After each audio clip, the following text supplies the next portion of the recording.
नमस्कार, मैं हूं संजय शर्मा। आप देख रहे हैं 4PM महाराष्ट्र। क्या मुझे मारकर मेरी हत्या करके मामला खत्म हो जाएगा? नौजवान मुझे धमका रहा है। मैंने ट्वीट की कि मैं हिंदू राष्ट्रवादा हूं। अरे हिंदू राष्ट्रवादा, ये पेट्रोल और डीजल की कीमतें हैं। ये मध्यम वर्गीय परिवार की मार है। अभय दुबे जी से मैंने पूछा कि ये जो मध्यम वर्गीय परिवार, गरीबों को तबाह किया जा रहा है, इसका अंजाम क्या होगा? चलते हैं अभय दुबे जी के पास। 4PM न्यूज नेटवर्क में बहुत बहुत स्वागत है अभय जी आपका।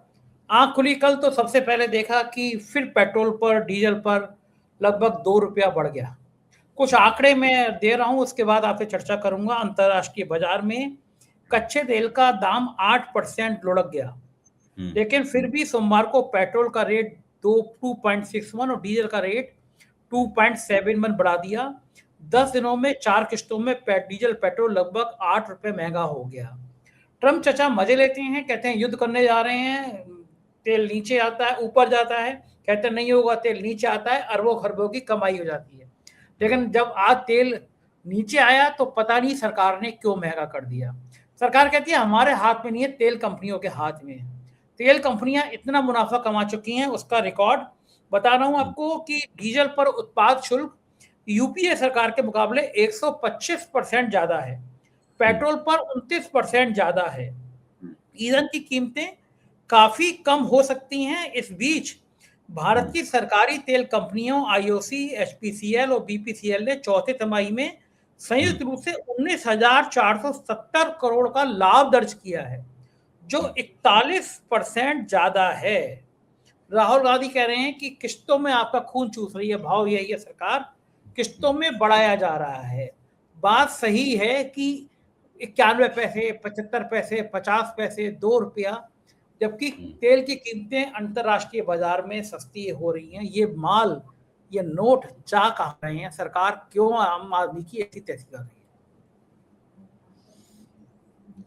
देखिए संजय जी, ये पहले से ही तय था कि सरकार 25 से 30 रुपए के बीच में पेट्रोल और डीजल की कीमत बढ़ाएगी, साथ साथ में गैस की कीमतें भी बढ़ेंगी और सरकार धीरे धीरे आप देखिए उसी मुकाम तक पहुंचेगी, इससे कम नहीं बढ़ोतरी होगी। अच्छा, अब ये एक अजीब तरह का नाटक है कि कभी हम 90 पैसे बढ़ाएंगे, कभी हम 3 रुपए बढ़ाएंगे, कभी 1.25 रुपए बढ़ाएंगे, इस तरह करके हम बढ़ाएंगे और ये सारा महीने भर में ही बढ़ जाएगा पूरा। मतलब इसके लिए कोई जरूरी नहीं है कि एक साल में धीरे धीरे करके बढ़ेगा, लेकिन सरकार ने अपना एक तरीका बनाया है कि हम एक नाटकीय तरीके से इन कामों को करेंगे, जोर का झटका धीरे से कई छोटे छोटे झटकों के रूप में देंगे, ताकि लोगों को अचानक एक ही दिन में जाके 1 लीटर पे 25 रुपए का इजाफा न झेलना पड़े। मुख्य तौर पर ये बात है। अच्छा, जब धीरे धीरे करके बढ़ेगा तो जो ढुलाई वगैरह की वजह से और इंडस्ट्रियल सप्लाई महंगी होने की वजह से पेट्रोलियम पदार्थों की जो महंगाई आएगी, लागत में भी बढ़ोतरी होगी और संचार में और ढुलाई में भी बढ़ोतरी होगी। वो भी एक साथ नहीं होगी, तो उसके लिए ये तिकड़म अपनाई गई है, लेकिन ये तिकड़म बहुत ही थर्ड क्लास घटिया किस्म की तिकड़म है। जनता के सामने ये पूरी तरीके से अब स्पष्ट है। जब सरकार ने तेल की कीमत बढ़ानी शुरू नहीं भी की थी, तभी खुदरा महंगाई जो है वो 42%, पिछले 42 साल में सबसे ज्यादा 8.3% हो गई थी। और उसी के मुताबिक जैसे कहते हैं खुदरा नहीं, थोक की महंगाई हो गई थी। खुदरा महंगाई उससे भी ज्यादा होती है हमेशा, उसका आंकड़ा सरकार दे नहीं रही है। खुदरा महंगाई का आंकड़ा सरकार दे नहीं रही है। तो इस वक्त ये स्थिति है। और ये जो निर्मला सीतारमण ने बयान दिया है कि अगर हमने ड्यूटी कट कर दी तो हमको 1 लाख करोड़ रुपए का नुकसान हो जाएगा राजस्व का। अच्छा, ड्यूटी कट करने से 1 लाख करोड़ रुपए का नुकसान होगा, ये इसलिए दी गई है कि ऑस्ट्रेलिया ने ड्यूटी कट की है, कई देशों ने ड्यूटी कट की है। ड्यूटी कट करके लोगों को सस्ता पेट्रोल वो लोग मुहैया करा रहे हैं। सरकार ने कभी ये काम किया नहीं। सरकार ये काम करना नहीं चाहती और उसके लिए निर्मला सीतारमण ने बना बनाया कर दी। एक और निर्मला सीतारमण ने बात कही है, उन्होंने कहा है कि जनता में दोबारा विश्वास पैदा करना पड़ेगा। ये सबसे ज्यादा महत्वपूर्ण बात। उन्होंने कहा है कि लोग, मतलब बात चेतावनी के तौर पे है कि लोग किसी निराश ना हो, भ्रम में न पड़े, जनता में दोबारा विश्वास पैदा करना पड़ेगा। तो ये तो सरकार को लग रहा है कि जनता का विश्वास हिल गया है, वरना वित्त मंत्री ये वक्तव्य न देती कि जनता में दोबारा विश्वास करना पड़ेगा। ये वही वित्त मंत्री इन्होंने संसद में खड़े होकर मुट्ठी भींच कर चुनौती देते हुए बहुत ही आक्रामक अंदाज में ये कहा था कि रुपया बिल्कुल ठीक है, रुपये में कोई दिक्कत नहीं है। और ये बात ये लोग लगातार कहते आ रहे हैं, जबकि रुपया पिछले 8 साल से मुतवातिर धीरे धीरे कर कर गिर रहा है। और आज स्थिति ये है कि रुपया कहां पहुंचा हुआ है, हम लोग इस बात को जानते हैं। इससे भारतीय अर्थव्यवस्था बहुत कमजोर हो गई है। इसके जो जितने भी सरकारी अर्थशास्त्री हैं जो नरेंद्र मोदी को सलाह देते रहे हैं, नरेंद्र मोदी की विरोधावली गाते रहे हैं, उनके लिए करतल ध्वनि करते रहे हैं, वो सब एक एक करके अखबारों में लिख रहे हैं। वो कह रहे हैं कि सब मामला गड़बड़ हो रहा है। एक सुरजीत भल्ला साहब हैं, हम लोग जानते हैं उनको, वो कौन है। वो अकेले ऐसे आदमी है, उन्होंने 2015 में भविष्यवाणी की थी कि, और आंकड़े देके विश्लेषण करके भविष्यवाणी की थी कि आम आदमी पार्टी चुनाव जीतेगी दिल्ली में। आप समझ लीजिए किस स्तर के भारतीय जनता पार्टी के समर्थक हैं। जब संघ और भाजपा वाले खुद भी कह रहे थे कि भाई जीतने का तो कोई मौका ही नहीं है यहाँ पे, वो उन्होंने एनालिसिस करके बताया था कि आम आदमी पार्टी जीतेगी, वो भारतीय जनता पार्टी जीतेगी, आम आदमी पार्टी चुनाव हार जाएगी। आप इससे अंदाजा लगाइए कि उनको वो किस स्तर के ये बहुत विदेशों से पढ़ लिख कर आए अंधभक्त हैं भारतीय जनता पार्टी के। ऐसे अंधभक्त तथाकथित अर्थशास्त्री भी कह रहे हैं कि भाजपा चुनाव जरूर जीत रही है, लेकिन अर्थव्यवस्था के मोर्चे पर पराजित हो रही है भाजपा। अब दूसरा सबसे बड़ा संकट क्या है, जिसको निर्मला सीतारमण कह रही हैं कि ये विश्वास का संकट है, विश्वास दोबारा कायम करना पड़ेगा। विश्वास का संकट कैसे पैदा होता है, इसकी तरफ भी हम लोग थोड़ा गौर कर लें।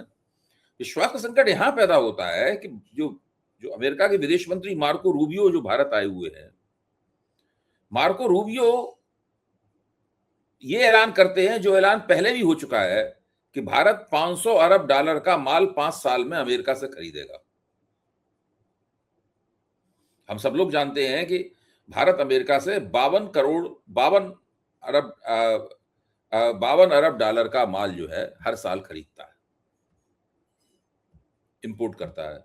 यानी दूना करना पड़ेगा उसे अपना इंपोर्ट बिल अमेरिका का, तभी वो $500 अरब का 5 साल में माल खरीद पाएगा।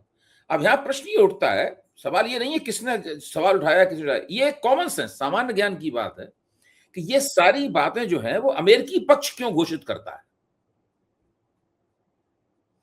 ये भारत सरकार घोषित नहीं करती, और अमेरिका इस बात को बार बार कहता है। इस बात को डोनाल्ड ट्रंप भी कह चुके हैं, इस बात को मार्को रूबियो ने भी कह दिया है, इस बात को और भी लोग कह चुके हैं अमेरिका की तरफ से। भारत सरकार इस पे अजीब रहस्यमय तरीके से चुप रहती है, हीला हवाला होता है, घुमा फिरा के बातें की जाती हैं और दीपापोती करने की कोशिश की जाती है। स्पष्ट खंडन नहीं किया जाता कि भाई डोनाल्ड ट्रंप गलत कह रहे हैं, मार्को रूबियो गलत कह रहे हैं, हमने ऐसा कोई वायदा नहीं किया है।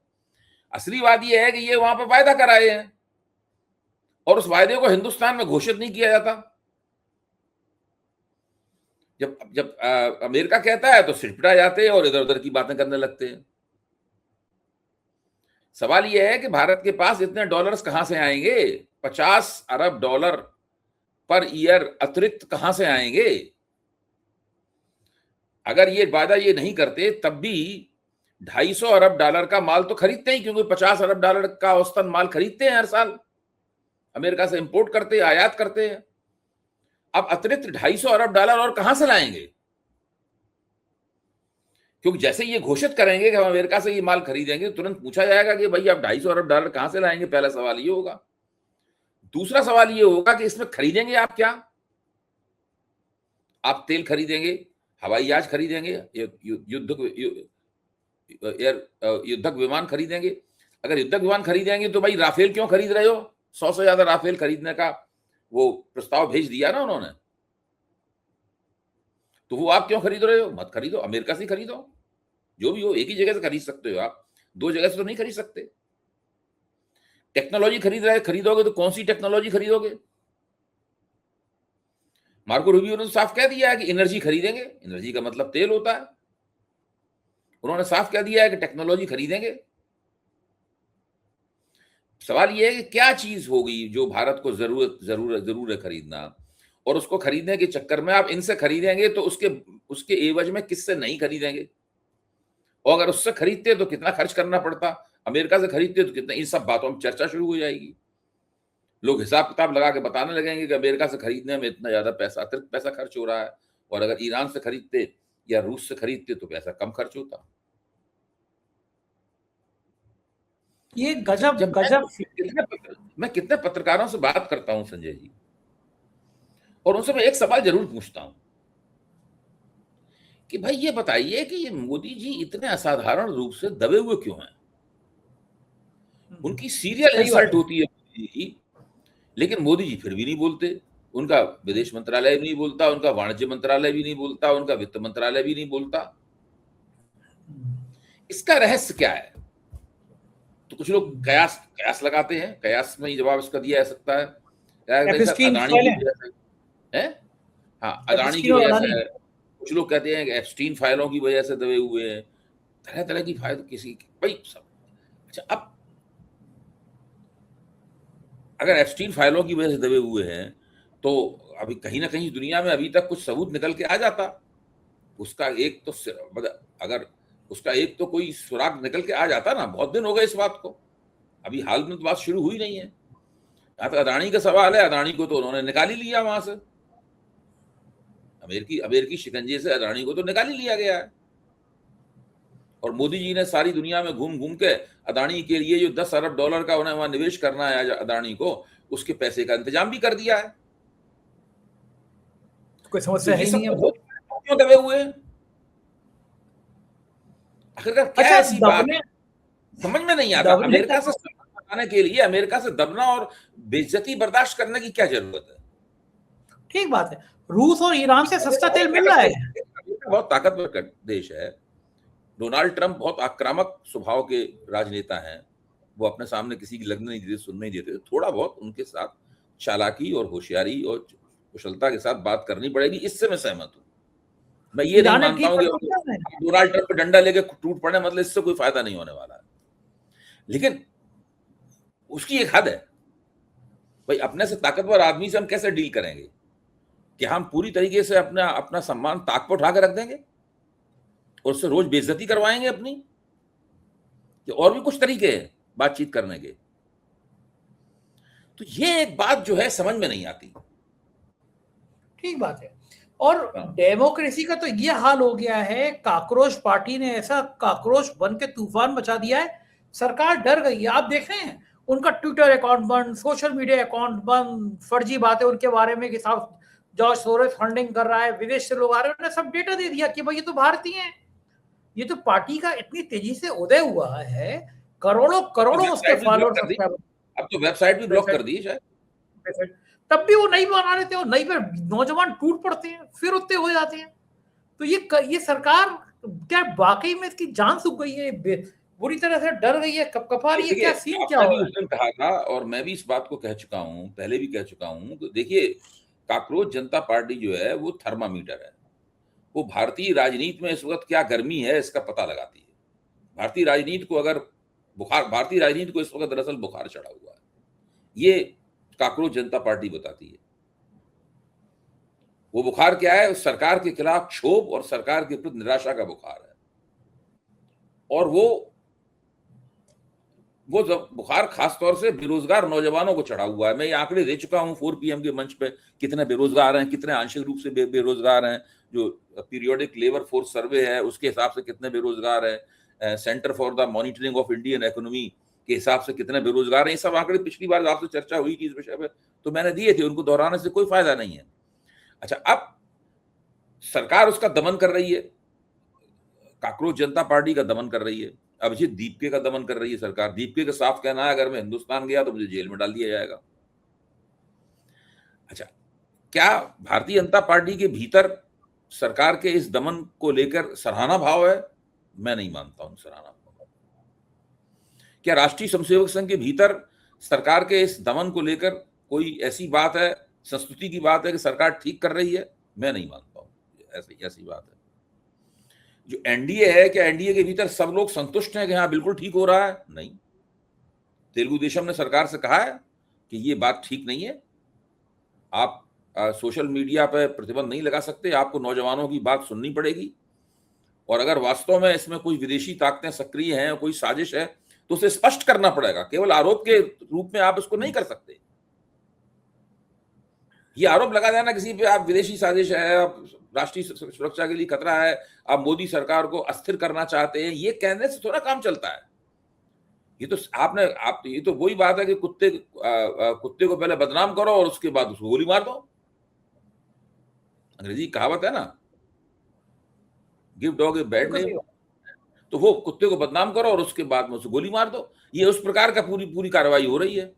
लेकिन इन्हें ये पता हो, इन्हें नहीं पता। अभिजीत दीप के साफ तौर पे कहते हैं, हम कोई श्रीलंका और नेपाल वाले लोग नहीं है, हम लोग लोकतंत्र और शांतिपूर्ण बात में विश्वास करने वाले हैं। हमारा वो नहीं है मॉडल जो उनका मॉडल है।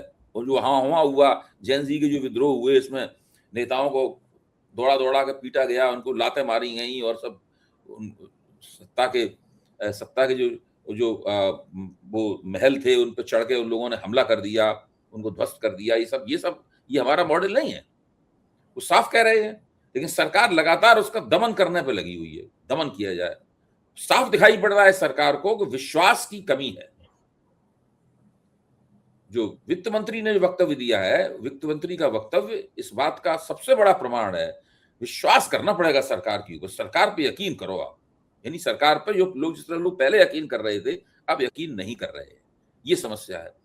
समस्या ये भी है कि सरकार को अभी बहुत लंबे अरसे तक अभी और भी ज्यादा दाम बढ़ाने हैं। उसकी वजह से महंगाई पैदा होगी, उससे और विश्वास में कमी आएगी, क्षोभ और बढ़ेगा, और ज्यादा विकराल होगा क्षोभ। ऐसी स्थिति में जैसे कि मुसलमानों के खिलाफ ये लोग और भी ज्यादा उग्र रूप से बात करेंगे। दूसरी तरफ लोकतंत्र का ये हाल देखिए अभय जी, आमिर खान के प्रोडक्शन में पिक्चर बनाई थी, उसका एक गाना बड़ा फेमस हुआ था, सही है सखी सैया तो बहुत कमात है, महंगाई डायन खाए जाते। अब इस दौर में जब हर आदमी महंगाई की बात कर रहा होता है, तो हर प्रोडक्शन वाला आदमी अपना अपना एक जो उसकी क्रिएटिविटी होती है वो लगाता है। जैसे मैं आपको दिखाता हूँ कि मैंने एक काकरोच से बनाई, कुछ सेकंड का वीडियो, ये देखिए, फिर मैं बात करता हूँ। बेटा, काकरोच नहीं है, देश का अगला प्रधानमंत्री है। खड़ो।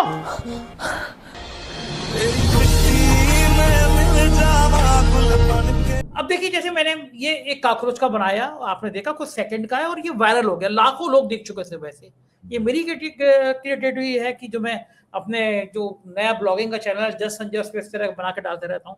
तो आमिर खान के प्रोडक्शन ने वो लगा दिया गाना, महंगाई डायन खाए जाते, और उसके बाद इतना प्रेशर आया कि वो गाना हटा दिया गया और इस गाने को प्रतिबंधित कर दिया गया। लेकिन इस देश में जब वो चीज प्रतिबंधित की जाती है तो सरकार ये सब भूल रही है कि काकरोच की तरफ फैल रही है। फिर वो जो गाना फैला, मजे की बात है, भारतीय जनता पार्टी की विधायक है मैथिली जी, उन्होंने भी गाना गाया था, महंगाई डायन। वो गाना, मैथिली जी का गाना लोग वायरल कर रहे हैं कि वाह, भाजपा विधायक भी गाना गा रही है। पीपली लाइव का गाना है, पीपली लाइव का, सॉरी लगान कह रहा हूँ, पीपली लाइव का गाना। तो अब आप मुझे बताइए, रघुवीर यादव ने गाया है फिल्म में, बड़ा अच्छा है। रघुवीर यादव ने गाया, बड़ा बढ़िया गाना, बहुत बढ़िया। सखी सैया तो बहुत कमात है, महंगाई डायन है, बहुत ही अच्छा। तो अब आप बताइए, अब इस गाने से भी डर लगने लगा सरकार को। सरकार किससे डरेगी? यूट्यूब मेरा कहना है कि फर्ज कीजिए सरकार ने कुशलता पूर्वक एक बहुमुखी प्रतिबंध लगा दिया कि ये गाना नहीं गाया जाएगा।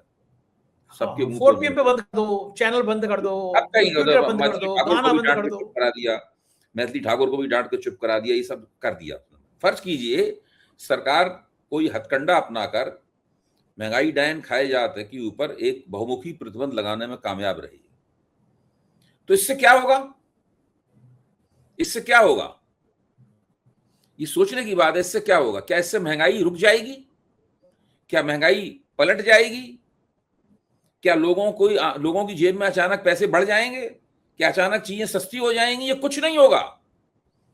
देखिए, अगर लोगों को उनकी अभिव्यक्ति का, अपना गुस्सा निकालने के तरीके नहीं मिलेंगे तो वो मनी मन और ज्यादा बुदबुदाएंगे और ज्यादा सरकार के खिलाफ सोचेंगे और वो सरकार के खिलाफ वोट देने का निर्णय लेने लगेंगे। ये जो तरीका है, जिसको अगर आप बात को निकलने देते हैं बाहर, तब भी उसमें थोड़ी सरकार की एंटी इनकम्बेंसी में थोड़ी राहत मिलती है। हर सरकार ये गलती करती है और उसका खामियाजा उठाती है बाद में। मोदी सरकार भी ये गलती कर रही है और उसका खामियाजा उठाएगी बाद में, अगर इसने इसे प्रतिबंध लगाने को हथकंडेबाजी जारी रखी।